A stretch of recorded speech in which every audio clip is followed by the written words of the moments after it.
Hi, I'm Will. Okay, maybe I'm not Will.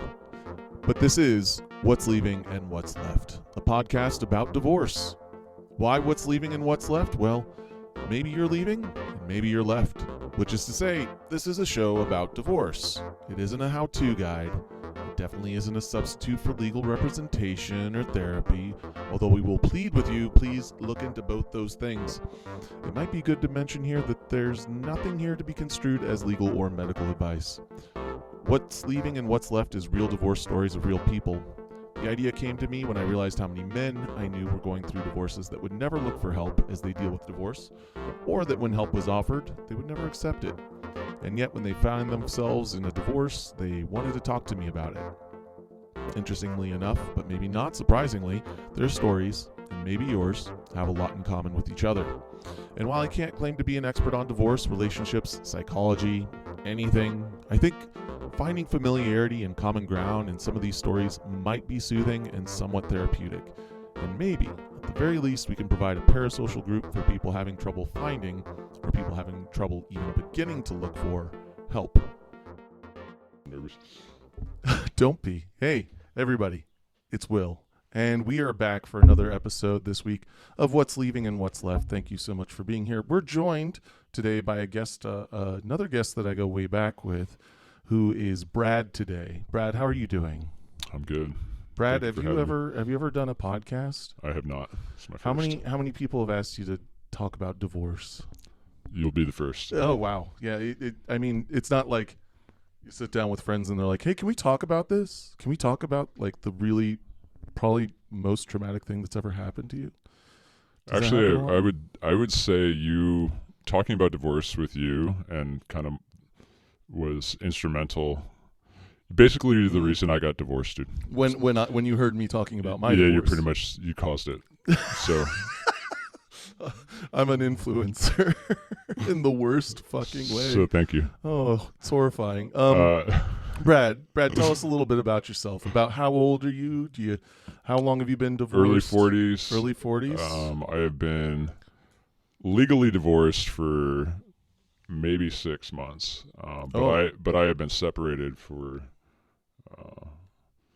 3.5 years or so. 3.5 years. So that would have put you. What were you in? So that would have been 2021. Yeah. Like late 2020. Yeah, 2021 was kind of like early 2021 was kind of when it went official. When you separated, when you moved out. Yeah. And do you have any kids? I have 2 kids.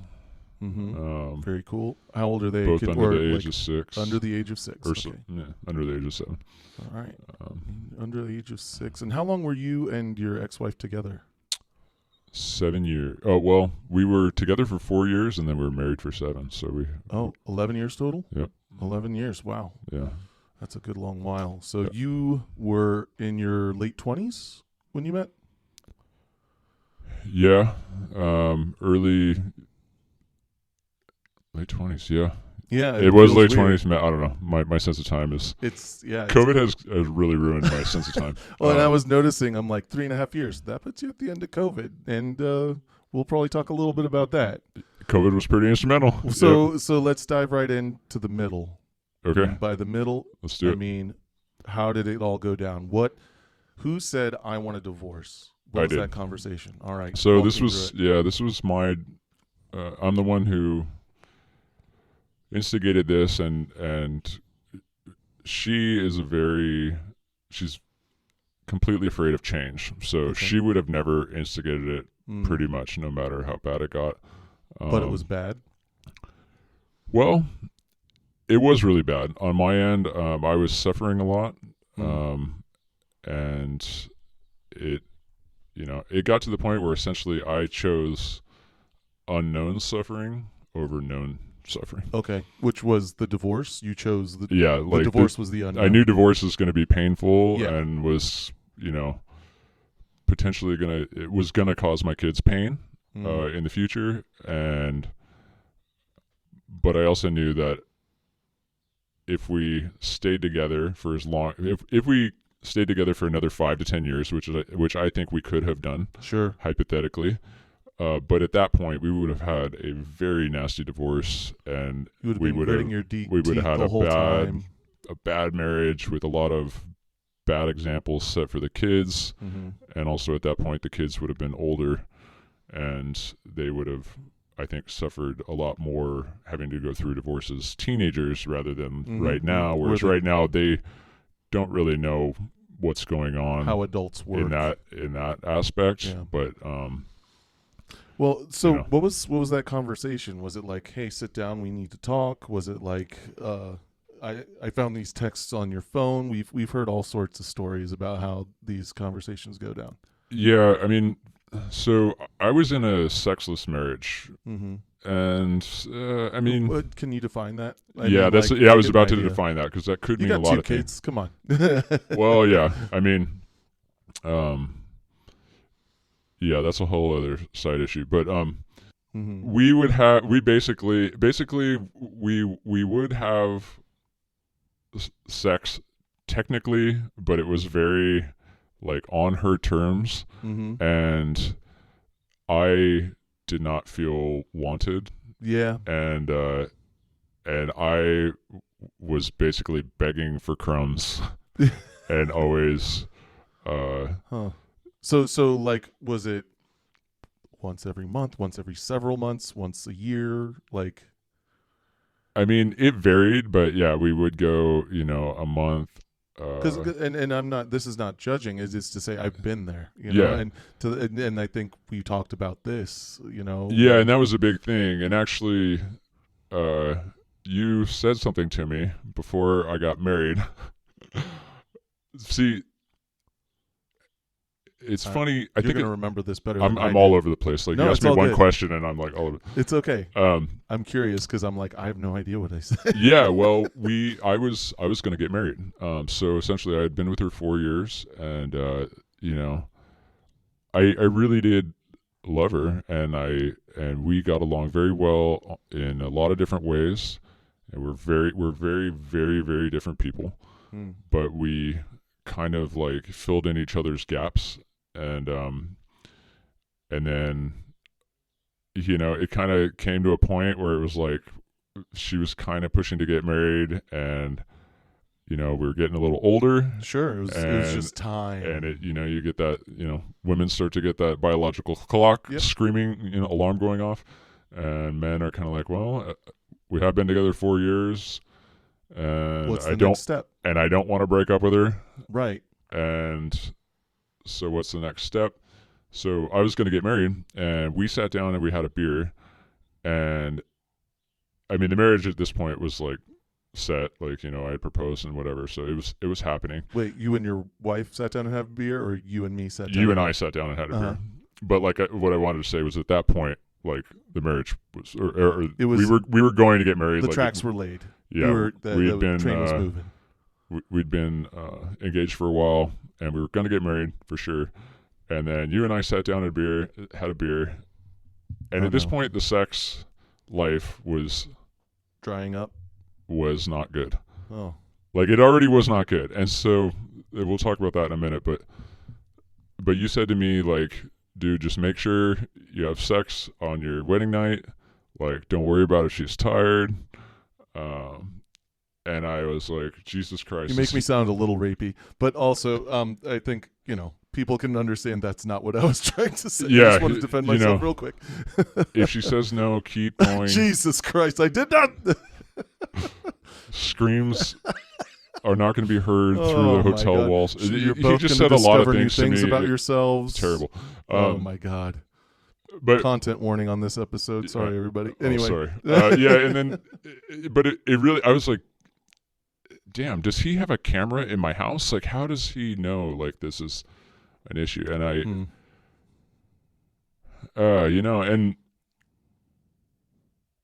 and I, when I was getting married, I had a very, people say you get the was it butterflies in your stomach? Yeah. Man, I had, the butterflies were churning hard, and I was like, I shouldn't do this. Like, but I also, like, didn't have the balls to break it off at that point. Right. The pain wasn't great enough. You know, have you done any thinking about like what it is that kept you from stopping it from going forward when you knew like things aren't going great right now? It was just, you know, you ended up with not fearing the unknown. Was it a fear of the unknown at that time, or was, you know, what keeps a person from going, I have a bad feeling and I want to talk about this bad feeling. I want to call it out.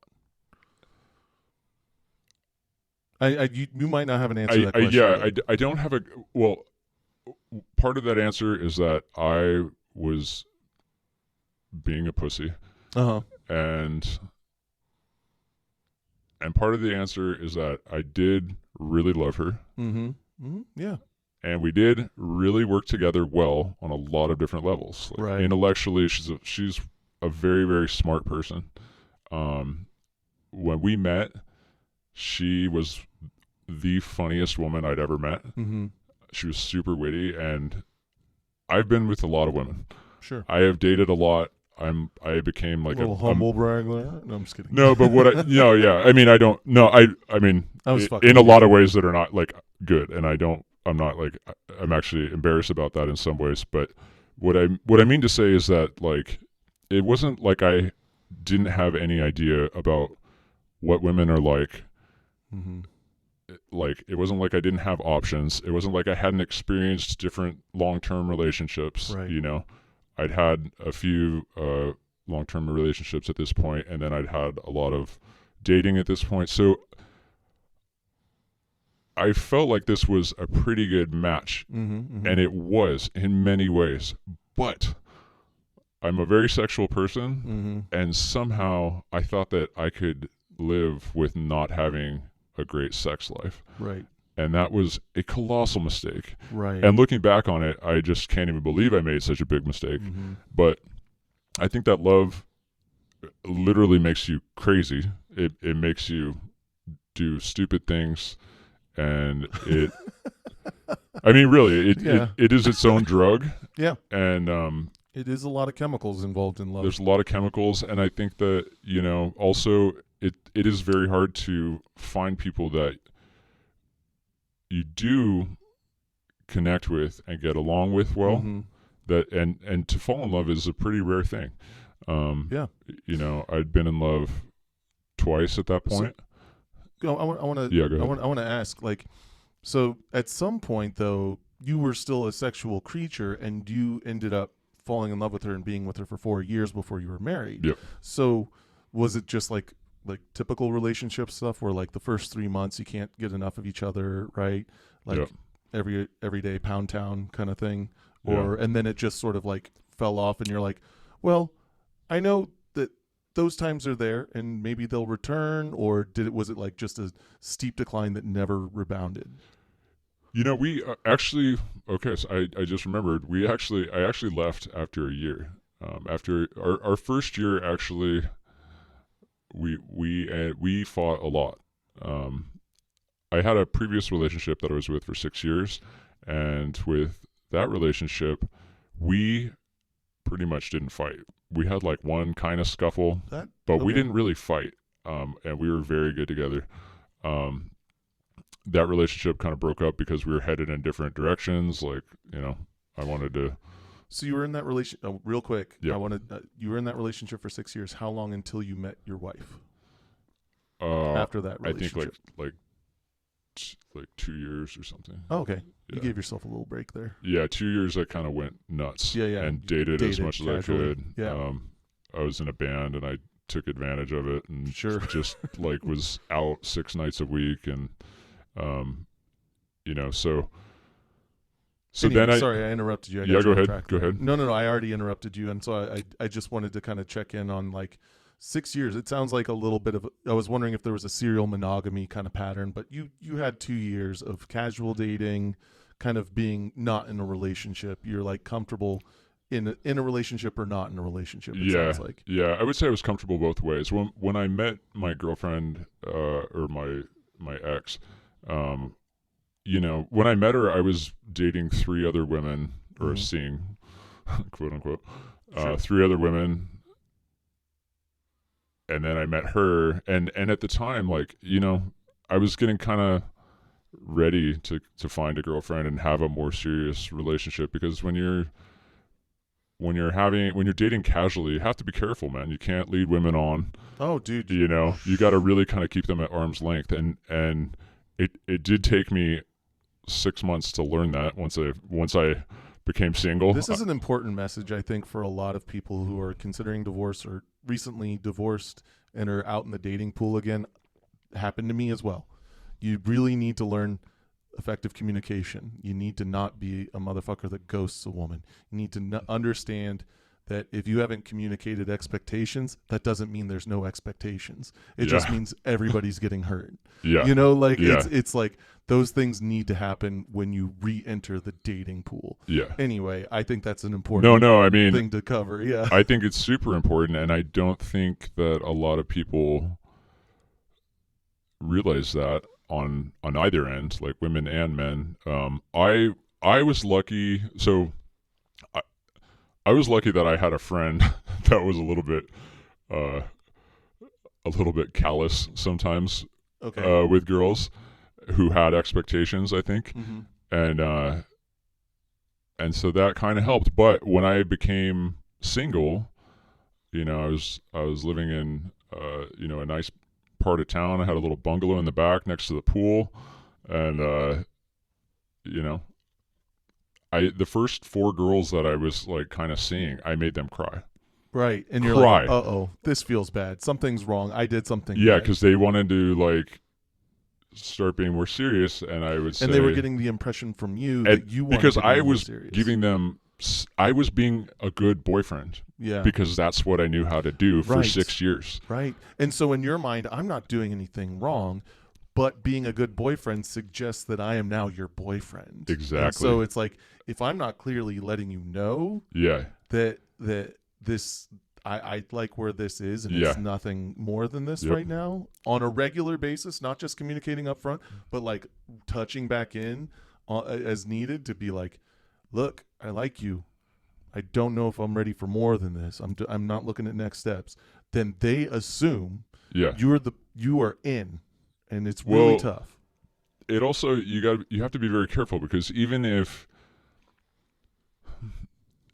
you can even send the wrong signals inadvertently. Like if you're caressing a woman, man, most guys are hooking up with are not even doing that, which is a wild thing to consider. Which is crazy. Level. But I mean, if you're doing certain things in bed that most guys aren't doing, they're just getting the chemicals, right? Yeah. Like they're feeling those feelings, and you have to be like, you really have to be careful with that. And you should be upfront, and you should have words. But man, you can have words and then be sending signals differently. Correct. You know what I mean?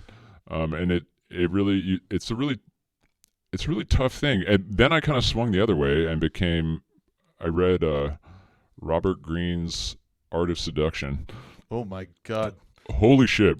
That book is black magic, dude. It's oh my gosh. It's turning into a dating podcast, and I'm curious. Well, I don't know. I want to know what you got out of this book, but it also sounds like No, it can go the other way where you're a little bit cold, and that has a crazy effect. That can have a crazy effect too. It's very powerful. But I mean, yeah, well, talking about divorce, right? After divorce, what is there? This was leading up to you were seeing 4 women at the time that you were also dating your soon-to-be wife. Well, yeah, 3, but then she was the 4th. And, right. And so you... Yeah, sorry. No. And so you were communicating with all these women, or learning, like, how not to communicate, maybe, with these women? Well, I finally figured out, like, how to play everything cool. It took me a while. And then I met her, and, she is a very well-educated, very type A... she had her shit together, basically. Mm-hmm. And I did not. You played in bands. Arguably still don't.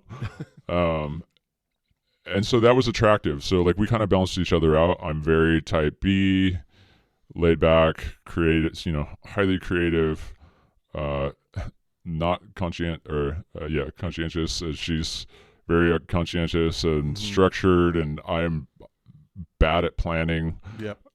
You know, I kind of just live off the cuff and just sneak by somehow. And then and so we balanced each other out in a lot of ways. And then you know. So that I don't know. so were you thinking like, this is good for me and I need to be more like this, and this is the direction that I need my life to go? I was so not. you're like, I think this is what I need to do, more than like there is a strong connection here. That might have been a part of it. I don't know if that was part of it. Maybe subconsciously that was part of it. But I think that opposites do attract. Sure. You know. Yeah. So I helped mellow her out, Mm-hmm. and she helped Get your shit together. me to learn how to be a little more responsible by modeling and watching her. And I found that I was attracted to that type of woman for a while. Like very successful, Mm-hmm. kind of high education, high performing type A woman. Yeah. I had a few of those. So there was kind of a pattern where I was drawn to that, and probably because I was such the opposite. But anyway, we kind of made it work. And it but I you know, at this point I look back and I just go, wow, you know, the fact that You ignored the sex part of it. yeah, and it wasn't that I ignored it. I somehow thought I could like push through it and change it, and that's also a stupid thing. Like, you know, you're not gonna like really change things about people. Do you think? You know? I mean, you were on quite a bit of a tear there before you met her, and do you think maybe you were like, maybe I'm burned out? You know, maybe I'm tired of, maybe I've had enough sex or something to that effect.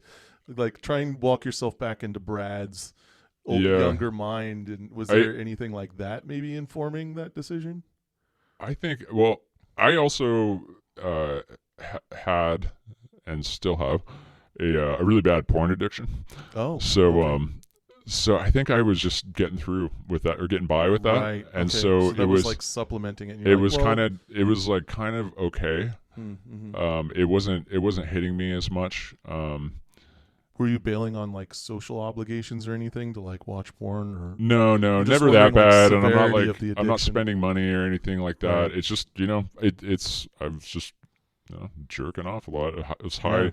I have a very high sex drive, and I kind of like, you know, You were like, doing I can figure this out on my own if it's not always. yeah, I think here. it just you know, it's really hard. It's hard to like to go, how could I be so blind to something that's so important to me? Anyway, I know I think that's a great question, and I just wish, I don't know.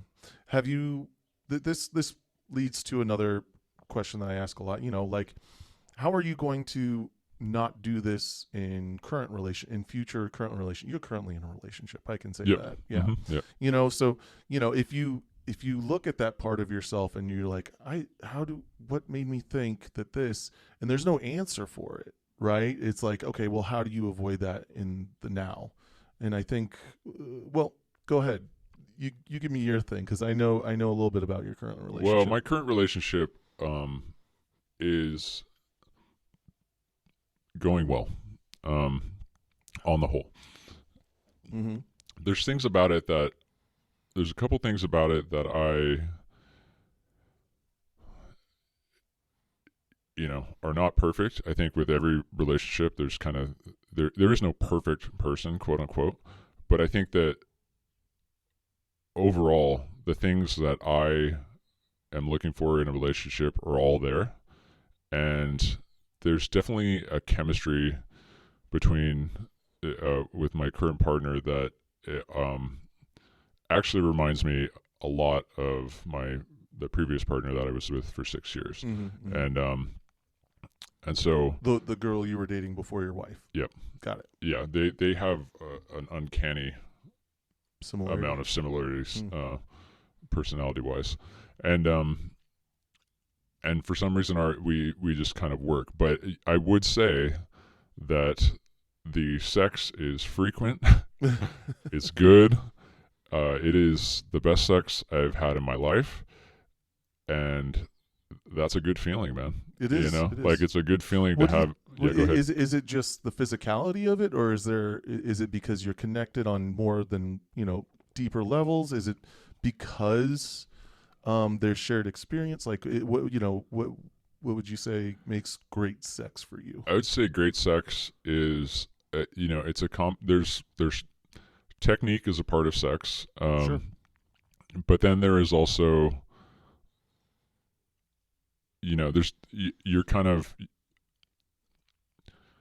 if you're able to please the other person the way they like to be pleased, right? Yeah. So however that is, if one person likes to, likes X, Y, and likes yeah, X, Y, Z, and the other person is into ABC. likes on ABC, as long as you're able to give people what they want, and they enjoy giving that to you, and you enjoy giving that to them. Yeah. I think that just So has real having your sparks. Sexual interests line up, at least Sexual interests need to line up. sexual drive. Sexual drive is a big thing. Like I'm a high drive person, man, and one thing about her is like her drive is also very high, but also, she might not be in the mood, but she kind of lets herself get in the mood, right? Right. And I think that's like, not to say like, oh, I need a sex slave, which I might, I might need two, but don't look in Brad's basement, everybody. Yeah, dude. The FBI is getting called on this one. But it's like, it's important, man. I don't know. It's not important for everybody, No, totally. But I think the idea, though, the ideas that you're saying are universal. Is that whatever your drive, whatever the interests, the distinct likes and dislikes of your partner, like they should line up somewhat. I think that's hugely important. Like, and to your point, it sounds almost. Again, it sounds kind of rapey to be like, she gets herself in the mood. I've heard that from Catholic counselors before, that a friend of mine who got married in like the Catholic Church, they make you go to this counseling, right? And the counselors were like, look, if you haven't had sex in a while and for some reason you're just not able to get yourself there, just pretend you're there and you will not regret it, because there are a lot of little things in a relationship that can derail the relationship if you're not having sex. All of a sudden, those little resentments get bigger, right? Bigger and bigger, and it's like unnecessary. It's stupid shit that you might be building resentment over. But if you guys can pound it out, literally just like get down with each other and just share that expression that is so important. Like, what are the reasons we get married? We get married to have a common sexual partner and rear children together, and to share life and goals. And so if you're leaving out the sexual component of it, I this is not meant to be a completely sex and dating driven podcast episode, but it isn't a huge part of it. And if you are going into a marriage or in a marriage where you don't want each other, yikes! Like, really reflect on like what's missing there, right? I would say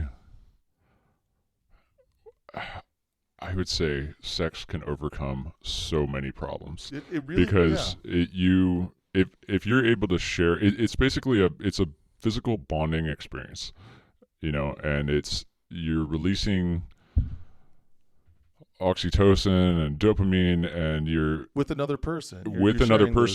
You are bonding with that person, which is another reason, like, looking back at casual sex, like now I'm like, Jesus, what? It's wild. What kind of alcohol fueled things was I doing? Like, that's crazy. You're sharing that energy with other people. Yeah. No wonder people get attached so quickly. Yeah. No wonder it's easy to misread signals. Like, there's a lot of it's not just, penetrative stuff. It's not just a swap in fluids. It is an energetic swap. It's an energetic swap for sure. And in a marriage, I think that, there's room for a lot of little resentments, like you're saying, to build. Get big. Right? They build and build and build, and then you can come together and have sex, and hopefully it's great sex, but even bad sex is still better than sitting around watching Netflix. It is. And if you can have that sex, you will bond with that person, and some of that resentment will be chipped away. And then the next time you get a little snowball of resentment, it's not starting on top of that other snowball and building and building. But there is nothing worse, especially I think for men, but also, women have this problem too. And sometimes I can't even wrap my head around that. Mm-hmm. Like, a man doesn't want to have sex with his wife. Yeah. That's like, what? Yeah. No, there's all sorts of, you were finishing your point. I apologize. Yeah, no, I was thinking about my point while I was saying it too, but there's nothing worse than a man having to deal with rejection every day or two, or a woman dealing with rejection, or a woman, right? Yeah, every day or two, and that's, especially for women too. Like, women are trying to make a move and initiate sex. That's not always like an easy thing for women, for a lot of reasons. And if they're getting rejected, they feel that, I think, probably more deeply on an emotional level than men. Men are just a little more frustrated because they, they're building up somewhere. They kind of need to get rid of it. But it's the rejection and the resentment. And then if you're not relieving some of that with sex, then that resentment's going to build for different reasons, and then it comes to a peak at some point. Is the poison that kills most marriages. It is. I don't know another word that is more accurate than resentment. Yeah. To say, like, well, what is it that happened between the two of you? It's resentment. It's these little things. This inability to have a discussion.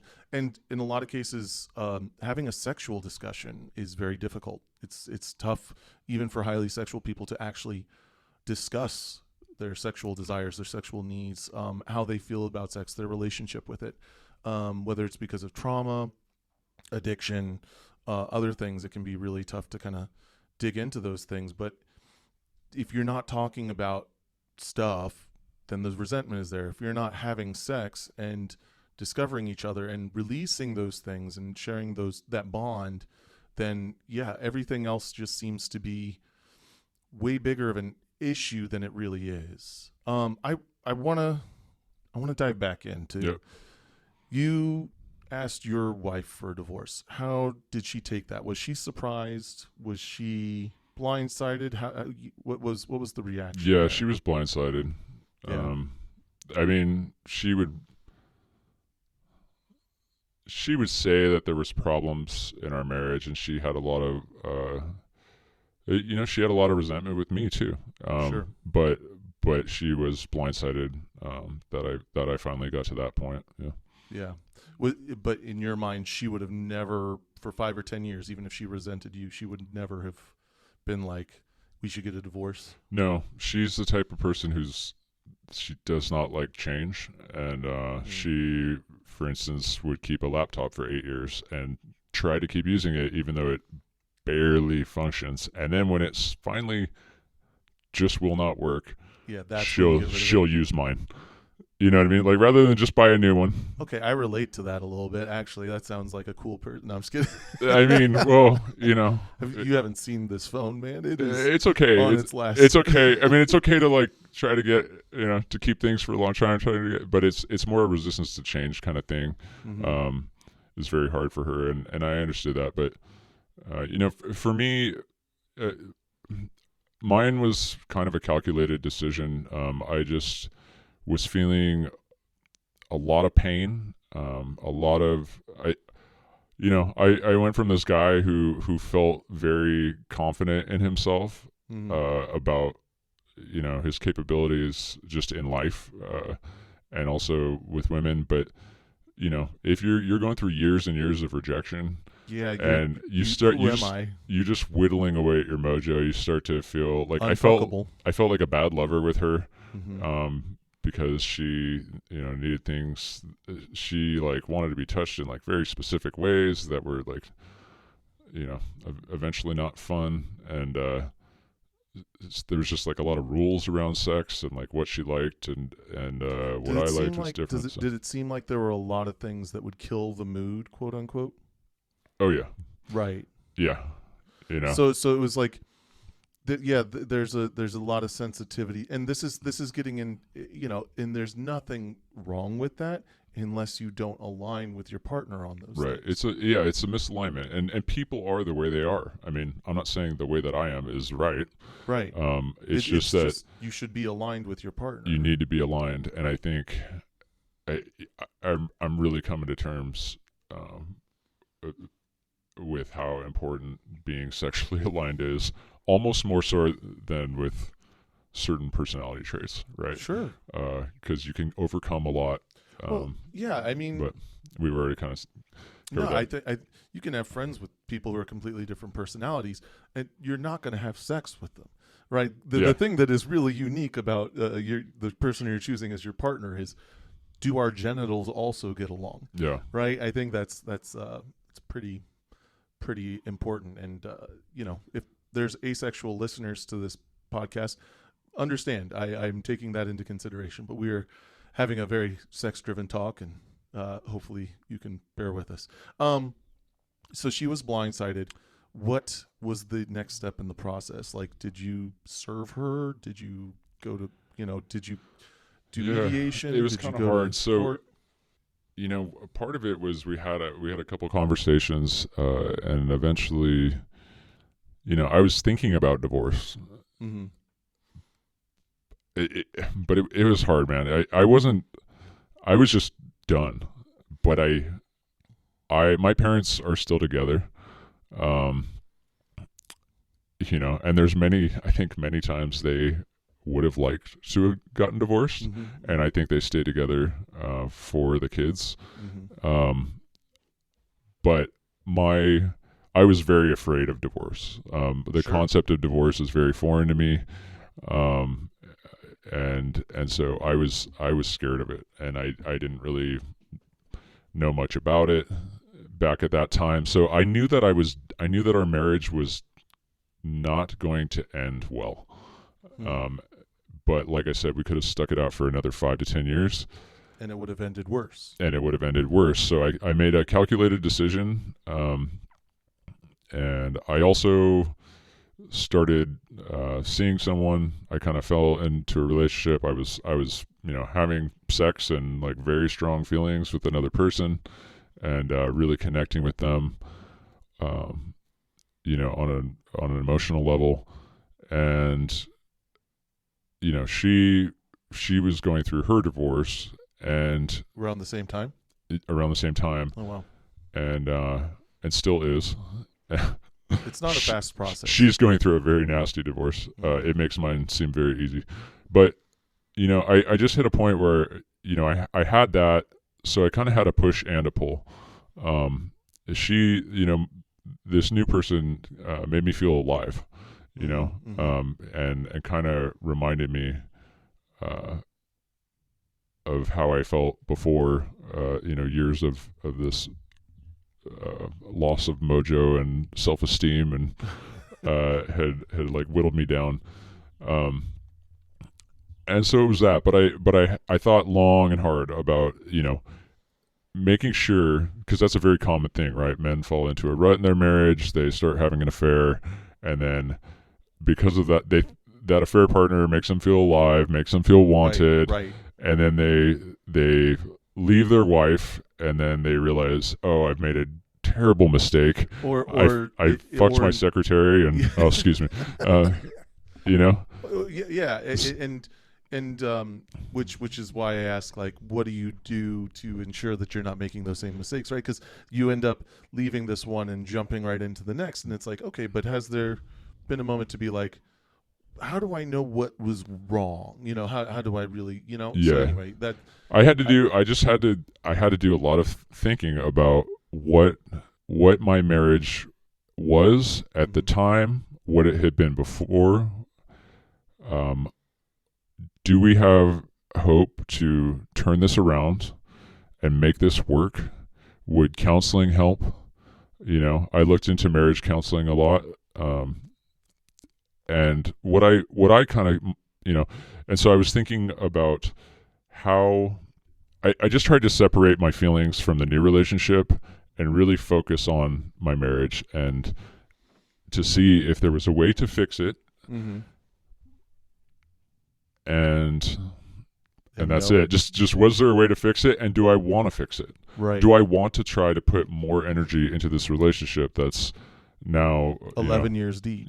11 years deep, and also like 11 years is long enough time to kind of know what someone's generally going to do, right? Yeah. Like okay, if we go to therapy, is this really going to change, or is this the way that she is and the way that I am, and what's the hope there? Right. Because going through all of that is a lot of work, a lot of money, and that would be worth it if you in general. I think you should stay married. Like that's what right. ideally would happen, idea. right? Yeah. But like at this time, I'm also suffering pretty drastically. Right. And if you want to see people suffering, I recommend going to Reddit's Dead Bedroom forum. Have you ever gone on there? No, I've never heard of this. Oh, I'm about to go find Reddit 30 new guests. No, dude, if you posted if you need guests, go there. Dead Bedroom. Okay. Because it's just full of people. I'll inform our social media manager. Yeah, it's full of people just sharing their stories about having dead bedrooms and how it is, and then there's people giving advice, and I've gone back, now that I have a great bedroom, I've gone back and given advice, and honestly my advice is you're not going to fix it for the most part. I would say that's a hard thing to turn around, man. Yeah. If you have a history of like having really good chemistry previously, then yeah, that's a little different. You can kind of come out of that rut. But I think if you guys have always been misaligned and you've just been in love, now here's another thing: the birth control pill. Oh, that changes hormones like Yeah. crazy. And if you're on one birth control and you change to another, that can have a radical change also. So Yes. it's not just going from not being on it to on it, or from on it to off it, just changing the type. Yeah. It's a hell of a thing women's bodies go through on that shit. It is a crazy thing, and it's reading about what women are attracted to on and off of it. That's a really terrifying prospect, right? Because you have people that are finding their spouse when they're on a drug that's completely changing what they're attracted to, right? And then they get off of it, and now they are no longer attracted to their husband in any manner. That's scary. That's as scary as hell. Now I don't. That's why I don't really think it affected her necessarily, but I do think that is a big issue with this generation. Sure. I think it's it's not something that people talk about very much, and it's I one thing I know, I want to, so you brought up misalignment again, and I think that the alignment of the sex and other things, like personality wise you weren't aligned, but if the sex was there, maybe you can get through that. But the alignment, something that I've gone through with my therapist and with couples counseling is this idea of goals. And I've never been a goal setter. How about you? Have you ever set goals? You've really never been a goal setter? I've never been a goal setter. I thought I was going to die, like real young. So I was just like, oh, every day's a confusing new predicament. Why? Yeah, because I used to drive so much. And if you're going to die anywhere in this country, it's the fucking road, right? So I was just like, the amount of I drive like 10 times more than most people I know. But that's now. When you were young? No, when I was young, I was driving a lot. I was driving everybody to and from. I was the guy that picked up everybody from the airport. Okay. It's like, we're going to hang out. Cool. I'm driving to your house, or I'm driving to pick you up to go to the beach. So you're driving around with a sense of dread? I'm driving around with the sense that I will be cradled in my Lord Jesus' arms any moment. Oh my God. So that was the kind of kid I was. It was not like I dread it. It's like, I'm ready, Lord, take me. So that was the kind of mentality I was in. Yeah. But what about you? Do you set goals? Because aligning more than personalities aligning, I think this idea has been brought up is this idea of having shared goals and things that you want to achieve. So are you good about setting goals? Do you and your partner have goals? I am not good about setting goals. I am realizing late in my life that I have ADHD, and I suck at time management. I suck at a lot of things. But I'm also anyway. About goal setting, goal alignment. I think that's an interesting thing, because I think that you could be very aligned in your goals, but again, if you don't have your connection together, if that's emotional, if she feels neglected emotionally, she feels like you aren't spending time together. Like, say you have the goal, or say you have a business together. The goal might be to build your business, and you're gonna say you have a house, you're gonna get another house, and you're gonna rent that. You're trying to get a little real estate thing going and build the business.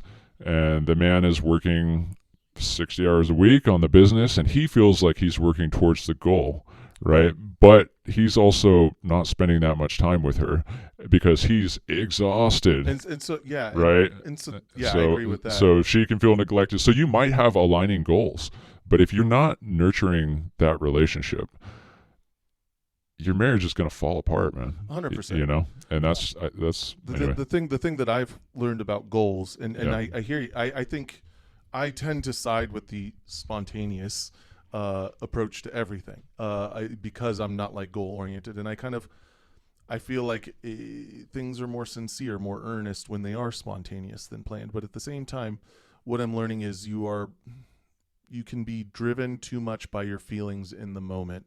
You can be driven a lot by, well, this isn't working, or I'd rather do this, and I don't really have a sense of where this is going, and so you can kind of fall apart. So I was just curious, because that's something that I've been trying to apply more, and talking with my partner about, like, hey, we've got a cool life together. We've kind of done big things that we need to plan for. Do we have any other goals, just so that we're not so controlled by the fleeting bullshit? Because love is chemicals, and chemicals change. And birth control changes, and whatever it is, right? And we get older and more crotchety and shit. So just being less controlled by those things. So I like to ask about that. I want to ask, post-divorce, did you have a lawyer? Did you have big legal bills? Yeah, so again, I was not educated on divorce. It was very foreign and scary to me, so we kind of had a talk, and I said, at a certain point, she's like, it sounds like you're saying you want to get divorced. And I was like, yeah. And I was pretty much too scared to say it at that point, but when she finally said it, I went, yep, that's where I think, I don't know what else to do, right? I think this is the right decision. And so, but at this point, we have basically a baby, and an infant, and we have a toddler, and so they're the most important thing. So how do we navigate this? I decided I was going to move out. I think it was like, at a certain point I was going to move out a few months ahead. So I lived in the house, and that was really, really tough. She's crying all the time, and I'm trying to, That's tough. I'm trying to make everything as smooth as I can for her. And my goal throughout the whole thing, and still currently, is for us to get along. I pretty much, that's always been my goal, because and how's that worked out? It worked out pretty well up until I gave her the news in the past 4 months or something, that I'm moving in with my girlfriend. Wow. And then my ex basically got really weird.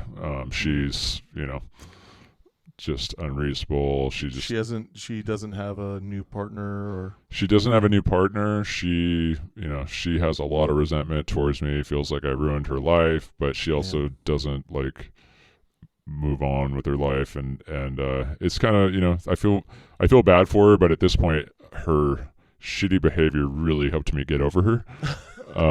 Because I mean, I've heard this one before. It's not just from you, dude. Like it's like, oh, well, the way you're dealing with this and what's coming out is really helping me get the fuck on here. Yeah, it really helps me get the fuck on, because for a while, there was, before I moved out, we had this like weird, there's a term for it when a partner, it mainly happens in women, but when a partner, a couple is getting divorced, right, or a woman feels like she's losing the partner, she will have sex with that person, like like there's no tomorrow, and there is an actual psychological term for it.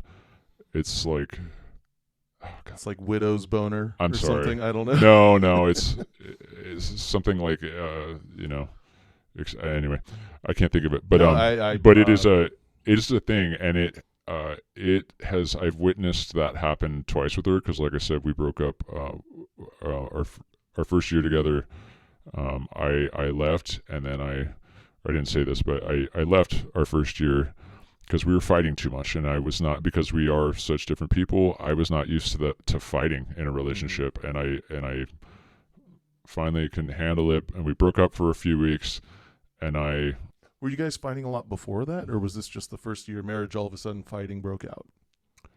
Sorry, this is the first year we were dating. Oh, okay. Yeah, we were dating, and then we broke up for a couple weeks, and I went and banged around a little bit, and it felt very empty, and I really missed her, and I thought, you know what, man, like I really like a lot about her, and I would like to make this work if we can make it work. So for some reason we were texting, and for some reason I went over to her house, and as I'm walking to her house that I had just like moved out of, or not, I mean, I wasn't like living there full time, but I had some stuff there, and one day I took my stuff out, and so I'm walking back to that place, and I am literally saying out loud, I'm not going to have sex with her.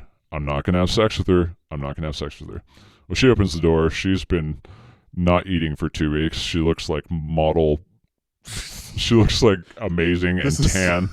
And I go in, and we ended up having like some very good sex. Very out of character sex. Yeah. Right? And nasty shit. And we got back together, and and I was like, I'm going to give this another shot. Was kind of how it.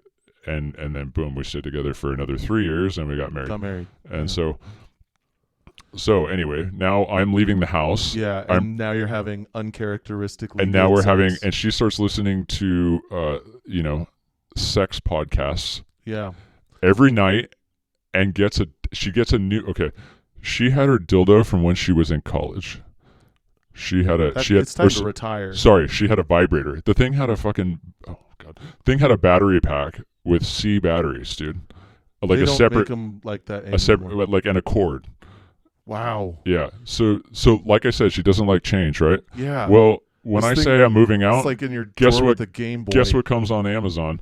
A brand new shiny toy. Right. And so she's like having a sexual revolution with herself. Right. And she would leave this little pink thing out on the dresser. So as if to say, see, I'm trying to meet you here halfway. Also that, but I'm like, it's, and I respect that, and like, good for her. She should do that. Yeah. For her. Yeah. And I think that's and when we talk about people having these like, you're about to walk out, so let's fuck like there's no tomorrow, like, that's for me. That's for the other person, right? You there's a moment where maybe you're doing those things because you're trying to win them back, but that is not you making the change that would actually create change in the marriage, that would actually align y'all, like, no, it's and not. So I support her going and updating the marital aids. Yeah. But Well, that needs to be for her. Well, there is a biological phenomenon, right? That this happens in women, and I started because I was like, what is this? And I started to look into it, and it is a documented thing, and they are feeling like they're going to lose. Right. And if you think about it biologically, right? If men are supposed to provide and protect, and they're going to lose resources and protection that they need for their offspring, they need to use what they have to make sure that stays. Right. And so they that gets ramped up, and their sex drive gets ramped up, and that makes total sense, right? Yeah. It's it kind of didn't, and it was, like I say, completely uncharacteristic of her. Like, she was under a different, she's under biological influences, and so chemicals, baby. Okay. Love is chemicals. This is all this is, right? It's important, and that's we'll talk to people where, like, in my marriage, like, chemicals were alcohol. That was used to numb the negative chemicals. That was used to numb the awkward, important conversations we're supposed to have. There's ways you manipulate your chemicals. There's ways that your chemicals fall apart. Maybe birth control, whatever it is. And I don't know. That takes me back to my little new hobby horse of goals, which is to say, like, how do you make sure you're staying on track with somebody when your chemicals are failing you, right? I am prone to depression, and my partner knows that. And so we need to make sure the conversation is open when I fall apart, that she understands she is a completely fuckable person. I really love having sex with her. Our sex drives are hyper compatible.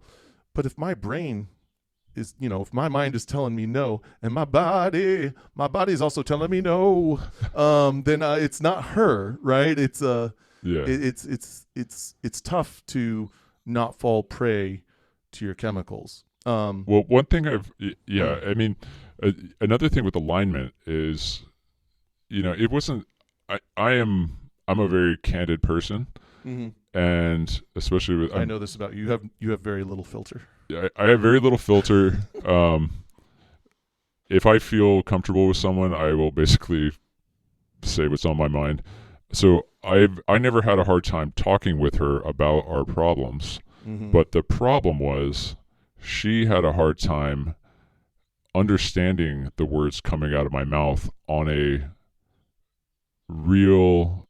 She had a problem understanding how deep the problems were. How do I say this? For you? Not how deep the problems are, but just more like understanding who I was, and that's something in my new relationship that I'm, and also with the relationship I spoke of that was 6 years.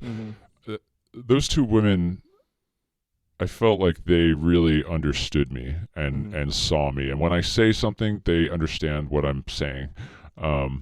Whereas someone that's a very different person than you is living in a different reality. Sure. Right? And so it's harder for them to meet you and to see where you're at. Yeah, and it's kind of crazy to think, like, well, how could you be married to a person that's living in a different reality? Happens all the time. That's why it happens. Have a podcast. Yeah, but it it does happen, and and the other reason I kind of decided to pull the trigger and initiate the divorce is that, you drag this out another 5 to 10 years, well, you're going to be, in your 50s trying to go out into the world and make, you want to have another relationship. Sure. Her mom is on her third marriage, right? And I think the landscape has definitely changed to where there are so many divorced people now that you can date into your 50s and 60s. Yeah. It's not that it's not impossible, it's not that it is impossible, but I mean, my mom. That's hard. My mom's got a boyfriend. That's hard. It's like it's wild. Yeah. No, it is hard, and we're built for relationships. Yeah. It's undeniable, and it's important to really. It's important to be very careful and very understanding of you and your partner. Number one.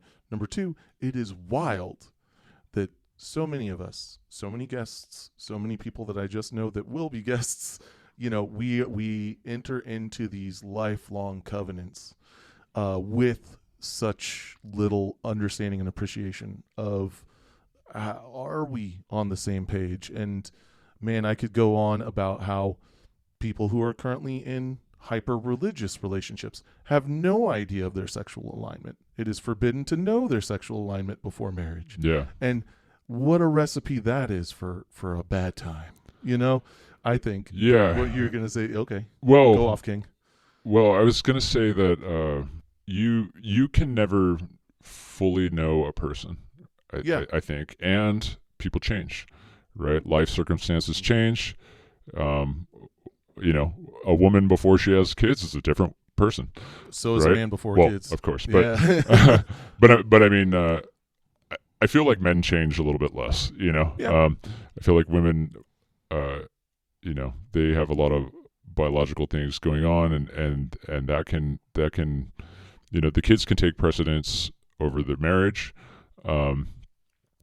and you're never going to fully know a person. And I think in every relationship, there's going to be things that you are misaligned on, right? Mm-hmm. And for some people, being misaligned on sex it still does work. Sure. Some people don't care about sex that much. So I think it also has a lot to do with knowing yourself and really taking that inventory before you get married. Yeah. And not thinking that you can squeeze something by if it's really important to you, but you have to kind of, even if you think you know yourself, you have to really take inventory of what's important to you. Is that working in your relationship? And also know that people are not going to change, That not that much. Yeah, not much. Not by much. I mean, it does happen, but it's not up to you. Right. Right. It's up to that person will do it. Brad, we are coming up towards the end here. Okay. Is there anything about your situation, your story, that we haven't discussed yet that you want to make sure gets across to somebody who's going through divorce or thinking about it? For me, I mean, everybody's situation is different, but I think that there is hope on the other side. Yeah. And you got 2 little ones. How are they doing? Overall, they're good. We have little issues here and there. But overall, my kids are good. I think that for me, doing it earlier was the smart thing to do versus waiting 10 years and having them be angry teenagers and Sure. then their world's falling apart. I think that would have been pretty damaging. It's going to be hard, but ideally it'd be better if everybody stays together, and you're still going to yearn for that. When you're still going to yearn for that family unit to be solid, but you can build lives with other people, and you can be happy. It's definitely possible, but my situation is my situation, and everyone else's is different. So I don't know. Yeah. Yeah. No, I think you've shared a lot today. Yeah. And it's Anyway. cool because I feel like this has been one of the more sexual discussions about marriage. But Yeah. when it is such an integral part of a marriage, of relationships. Yeah. So I'm glad we fucking hammered that one. Well, the other thing is, I mean, I really think, and everyone has different things, but men are sexual creatures on the whole. Yeah. I think women can be sex camels and just go for dry spells, and they can be totally fine with that. There's not a lot of men that are like that. Yeah. Men are counting the days. Yeah. Yeah. There's a ticker. Yeah, They and know they exactly will. how long it's been. If they're not getting it, they will seek it elsewhere, and Yeah. that's a marriage ender right there too. And so it's an important thing, and I think that we just have to be honest about needs. And I want to sum this sexual needs discussion up with something I meant to say earlier, where it's like, if you're not aligned on your needs, and then you saying like, if he's not getting it here, or they're not getting, whoever it is isn't getting it, then they'll find it elsewhere. One of my favorite quotes, you wouldn't think about it, came from that reality show Ice Loves Coco. about Ice-T and his wife Coco. Oh yeah, the Playboy model. I never saw Coco. it, but holy shit. She was like, look, Ice and I have been together because we keep it spicy, and he can tell me, you know what I'm into this week? I'm into pacifiers and roller skates. And if you're not into that, okay, but do you think that he's not going to be still looking for it and still thinking about it if you're not into it? So it's not like just cave, but it is like consider it, have a discussion, be adventurous, be interested, be aligned. And the thing goes on the other end. Women usually are looking for emotional intimacy, they want more foreplay, and they usually need that to become sexual. But also, as important as sex is to men in a marriage, emotional intimacy is important to women. And if you're not giving that, then they're going to look for that elsewhere, and a lot of times that ends up with an cheating, affair, infidelity, because he makes her feel good, right? Right. And it's not so much about the sex with women cheating; it's usually about they're looking to feel wanted. So this Pride Month, everybody, explore your kink. All right, really get to know your and your partner's kink. Don't yuck your partner's yums, because they will go find those yums. They will go get those yummies. If you're yucking on them, just so you know. Brad, it's been a pleasure. We had a good long chat, and I really appreciate your vulnerability and coming on today. Thank you so much. Thank you. This is Will, and this has been another episode of What's Leaving and What's Left. Good day. What's Leaving and What's Left is written, produced, and hosted by Willio. Nothing the host or guests say should be construed as legal or psychiatric advice, so please, lawyer up and get therapy. Thank you so much for listening. Please continue to listen, like, subscribe, and share with a friend you believe may benefit from this story.